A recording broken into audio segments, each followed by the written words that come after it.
24 people went for the job, 23 were accepted. I was the only one who was rejected. The voice you just heard in your mind belongs to a man who would later become one of the richest on the planet. But on that day, he was just the only one, the odd one out. The single data point that didn't fit the curve. He had been rejected by Harvard 10 times. He was turned down for a job with the police force. And when Kentucky Fried Chicken came to his city, he was the sole applicant out of 24 to be told, "You're not good enough." This isn't a story about winning. It's a story about the 30 times he lost before anyone even knew his name. And it forces us to ask a terrifying question. What if the universe is screaming no at you? Because it's trying to give you the most important data of your life. Stay with me. For those living under a rock, the man we're talking about is Jack Ma, the founder of the e-commerce titan Alibaba. A company that redefined commerce for over 1 billion people. We see him on stages, a charismatic elfin figure, talking about vision, about the future, about empowering small businesses. The media narrative is clean. A humble English teacher who built an empire. But that story is boring. And it's a lie. Not a lie of facts, but a lie of omission. It skips the most important part. The real story isn't in the spectacular success of Alibaba. The real story is buried in the mountain of rejection letters that came before it. It's in the quiet moments after being turned away. Again, and again, and again. So, we're not going to ask, how did Jack Ma succeed? Today, we're asking a much deeper, much more uncomfortable question. How do you build an unbreakable spirit, not from victory, but from the raw material of constant, soul-crushing rejection? The answer is not about positive thinking. It's not about just working harder. It's a fundamental shift in philosophy, a different way of seeing the world. It's a powerful form of self-development that begins where most success stories end, at rock bottom. Let's go there. Not to his childhood, not to his first brilliant idea. Let's go straight to the heart of the pain. The KFC rejection. Picture the scene. It's the mid-1990s in Hangzhou, China. The city is buzzing with the arrival of this iconic American brand. It's more than a job. It's a symbol of being part of something new, something global. He walks in. He might not have the polished resume, the perfect height, or the conventional look, but he has hope. He takes the tests, he does the interview, and then the results come. One by one, the others get the nod. Congratulations. Welcome aboard. He waits. His name is never called. Finally, the manager confirms it. 24 applied. 23 hired. He is the one. Let's not brush past this. Let's sit in that feeling. It's not just disappointment. It's humiliation. It's a public declaration of your inadequacy. In that moment, your mind provides the venom. You're a loser. There's something wrong with you. You'll never amount to anything. This is the moment where most dreams die. This is the moment of absolute solitude. The cost?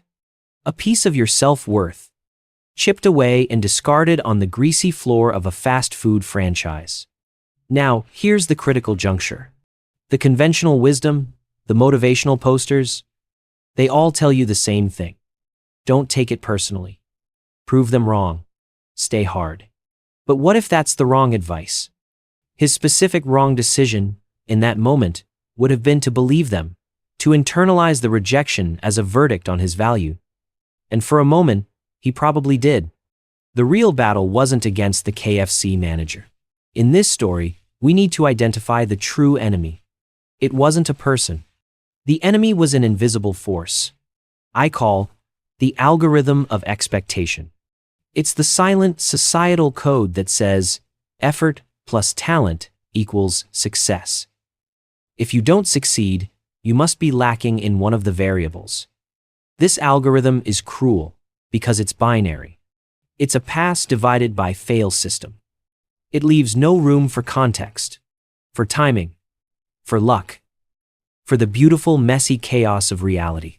Jack Ma, wasn't just rejected by a man in a suit. He was rejected by this algorithm, and his entire life had been a series of error messages from this system. He was fighting a ghost, a deeply ingrained piece of cultural software that told him, and tells all of us, that rejection is an endpoint, a judgment, a stop sign. And this is where he breaks the pattern. At some point, in the quiet moments after the 10th, 20th, or maybe the 30th rejection, he stumbled upon a lesson that is the complete opposite of conventional wisdom. The lesson is this: rejection is not a verdict. It is data. Read that again. It's not a judgment on your worth. It's simply a piece of information. A no from Harvard is data that their admissions criteria don't match your profile. A no from the police is data that your physical attributes don't fit their requirements. A no from KFC is data that you don't align with what a fast food manager is looking for in a frontline employee. It is emotionally neutral. It is just input. This is a profound mental shift. It's a move from emotional reaction to analytical observation. It's the foundation of true strategic thinking. He wasn't failing. He was collecting the most valuable market research possible, a deep, intimate understanding of what the world doesn't want. And that information is infinitely more valuable than a cheap success. He was unknowingly building his emotional intelligence one rejection at a time. Now, let's rewind. Where did this unique philosophy come from? It wasn't born in a boardroom. It was forged on the streets of Hangzhou by Westlake in the late 1982. As a teenager, desperate to learn English, Ma did something unusual. For 9 years, he rode his bicycle for 45 minutes every morning, rain or shine, to a hotel where foreign tourists stayed. And he offered to be their free tour guide. Think about this. He wasn't asking for a job. He wasn't selling anything. He was simply offering value in exchange for conversation. He was opening himself up to hundreds, thousands of interactions. And in those conversations, he wasn't just learning English. He was learning how the world thinks. He was seeing perspectives from America, from Europe, from all over. This was his first, and most important, data collection project. Every conversation, every question from a tourist, every confused look was a data point. He was building a global mindset before he even had a passport. This relentless quest for knowledge became his source of study motivation. He wasn't just studying a language. He was studying humanity. The daily discipline required for this was immense, but it was driven by a deep, intrinsic purpose-driven curiosity. This is the key. His unique thinking wasn't about having an abundance mindset where he expected good things to happen. It was about having an investigative mindset. The world was a laboratory, and every interaction was an experiment. Failure wasn't failure. It was just an unexpected result that needed to be understood. But let's apply the Flaw spotlight method to make him real. Even with this powerful mindset, he's not a perfect stoic robot. Those who worked with him have described his incredible impatience. He sees the future with such clarity that he gets deeply frustrated when others can't keep up. He's a visionary, but that vision can make him a difficult leader.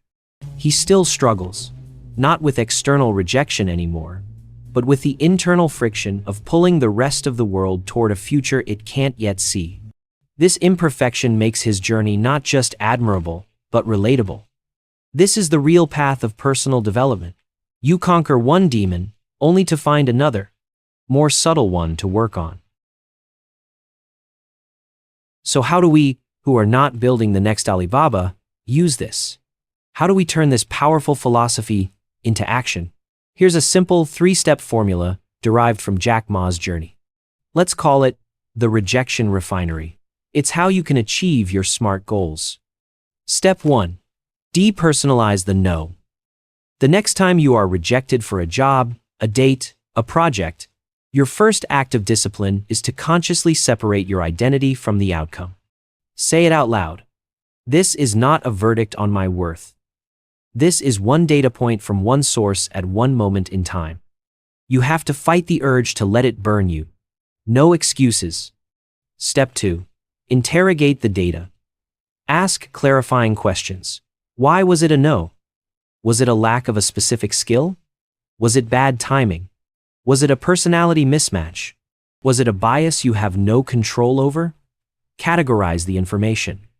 Is this something I can change, or is this something I must accept? Be a scientist of your own life. Focus on yourself and what you can control. Step 3. Iterate, don't ruminate. Based on the data, make a small, calculated change to your next attempt.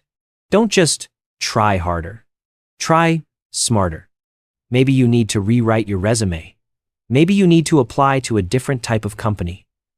Maybe you need to learn a new skill. This is the essence of growth. This is how bad do you want it. You use the no not as a wall to stop you, but as a rudder to guide you. This consistent process is a cornerstone of self-development. Fifth, connecting the loops and the finale, 2 to 3 minutes. And now, we arrive back where we started. 24 people went for the job. 23 were accepted. I was the only one who was rejected. When we first heard this, it sounded like a tragedy, the opening chapter of a life of failure. But now, with our new understanding, we hear it differently. It wasn't his 31st failure. It was his 31st piece of data. The no from KFC wasn't a stop sign. It was a signpost. It was the universe providing him with a crucial piece of information. This path is not for you. You are not meant for this. Your skills, your vision, your destiny is somewhere else. Keep searching. The great, beautiful, earth-shattering revelation of Jack Ma's story is this. He didn't succeed in spite of his rejections. He succeeded because of them. Each no was a calibration. Each closed door funneled him toward the one door that was meant for him. The door to the internet, the door to Alibaba. Without those 30 pieces of data, he might have ended up as a perfectly average police officer or a mediocre KFC manager. We should be deeply grateful for every single person who told him no. They were the unwitting architects of his legend. And this is the final motivational message for you, for me, for all of us. Your life is not a pass divided by fail test. It is a data collection project. The rejections, the heartbreaks, the failures, they are not punishments, they are guidance. They are the universe's brutal but honest way of telling you where you don't belong, so you can finally find where you do. Embrace an abundance mindset that sees lessons in loss. Find the quiet strength to stay hard when the world tells you to soften. True peace isn't found in a life with no rejection. It's found in developing the wisdom to understand its purpose. It's about being grateful for the entire, messy, imperfect, beautiful journey. It's a spiritual journey of resilience. So, the next time you get a no, take a breath. Don't despair. Just whisper to yourself, "Thank you." That's another piece of data. Thank you for listening to the 500 Millionaire Blueprint. If this story resonated with you, if you've ever felt like the only one rejected, share your story in the comments below. What did rejection teach you? Subscribe for more stories about the unconventional path. And remember, your rejections might just be your greatest asset. Keep collecting your data.